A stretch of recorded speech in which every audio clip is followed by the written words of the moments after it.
hoy con nosotros Edna Jaimes, directora general de México Evalúa. Edna, ¿cómo estás? Hola, Edna. Muy buenos días. Muchas gracias por este espacio. Gracias, muchas gracias. Pues el tema de la violencia y del crimen ha estado y parece que hasta se va normalizando porque aparecen, se dan a conocer datos, cifras, se justifican las autoridades, pero no cambia la realidad nos está pasando por encima. Realmente el 2017, ya lo han dicho, se ha dicho mucho, es un año, pues, el año más violento que se tiene registro. Y sin embargo yo no veo un clamor en la sociedad mexicana para que haya una respuesta contundente por parte del Estado, de las instituciones del Estado mexicano, de los distintos órdenes de gobierno, para responder a esta crisis de violencia. Como que lo vemos lejano. Le pasa a quienes están metidos en problemas, quienes están metidos en drogas, pero no lo hemos hecho propio, como que nos sentimos un fenómeno lejano. Y yo creo que estamos en un grave error. El que no se esté protegiendo la vida, el que tengamos pues esta escalada de violencia que parece que no tiene límite, tiene costos para todos, altísimos, altísimos. Y por eso desde México Sin Homicidios, una iniciativa, que además es una iniciativa regional, toda América Latina, países de América Latina que presentan altos índices de violencia, forman parte de esta campaña regional. Su nombre a nivel regional es Instinto de Vida. En México lo aterrizamos con el nombre México Sin Homicidios. Estamos tratando de generar no solamente conciencia, desnaturalizar la violencia, sino presentar ideas concretas para pues, fortalecer el debate sobre qué sigue en materia de seguridad y de violencia para este país. Es evidente que no podemos seguir haciendo lo mismo o únicamente lo mismo, porque no está dando resultados. Entonces sí tenemos que pues, mover el tablero. No, sí está dando resultados y los resultados es el incremento de la violencia. Y Ese yo es el creo resultado. que más allá de, algo en lo que yo, probablemente lo que tú dices a propósito de que lo hemos naturalizado, yo creo que no es un clima de sentirlo lejano, sino es un clima de temor que nos ha paralizado. Porque como sociedad nos vemos completamente indefensos ante unas autoridades que nos tienen en la indefensión. Bueno, pues Mónica, creo que lo dices muy bien y creo que sí necesitamos remover pues el debate, simbrar a las autoridades y proponer cosas diferentes. Ayer tuvimos, Manuel lo dice muy bien, una conferencia que eran 10 ponentes, 10 minutos, con 10 ideas para salvar vidas. Me pareció que fue un ejercicio muy productivo, de la que puedo extraer algunas ideas muy relevantes. Una es que no tenemos un solo problema de violencia, tenemos una multiplicidad de problemas de violencia y cada uno necesita una respuesta diferenciada. Entonces, esta única estrategia no va a resolver dinámicas de violencia que no tienen nada que ver entre sí. Entonces necesitamos entender estas distintas dinámicas de violencia, generar diagnósticos locales y capacidades de respuesta desde lo local.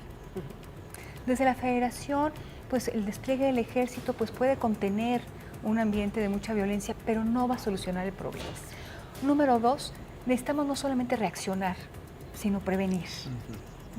Trabajar sobre personas en riesgo y factores de riesgo que generan violencia y crimen. Una tercera conclusión que me parece muy importante es trabajo con jóvenes, con población vulnerable, con jóvenes que ya han infringido la ley, es importantísimo.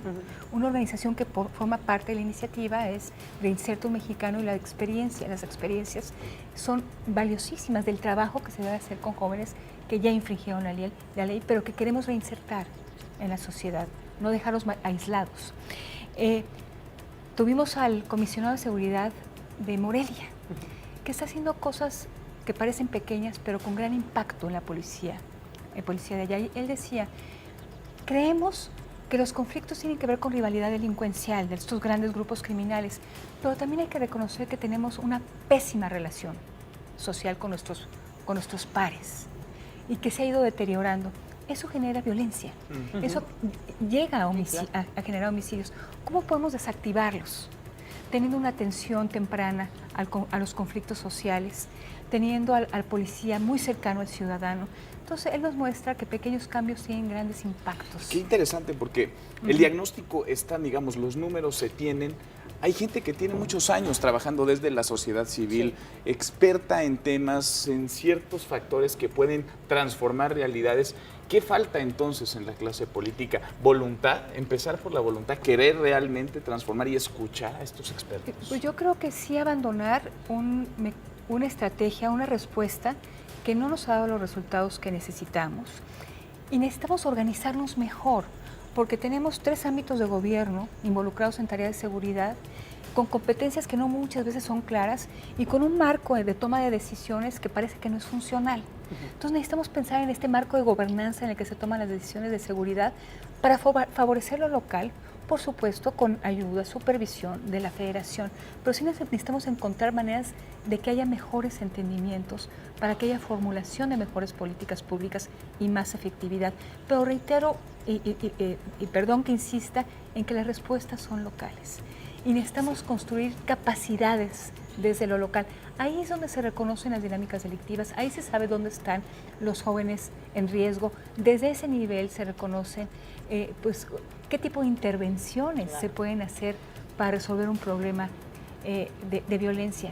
Fíjate que eso que estás diciendo es muy importante porque ciertamente los fenómenos de violencia no van a ser los mismos en Durango que en Campeche, que en Quintana Roo, que en Tamaulipas. Que en la Ciudad Pero de además, México, no sé si en el foro en el que estuvieron, que ustedes dieron el día de ayer, tocaron un tema que también es parte de este multifactor del que tú hablas de la violencia, que es cuando la ciudadanía, y eso también es a nivel local, más perceptible, decide tomar justicia por propia mano.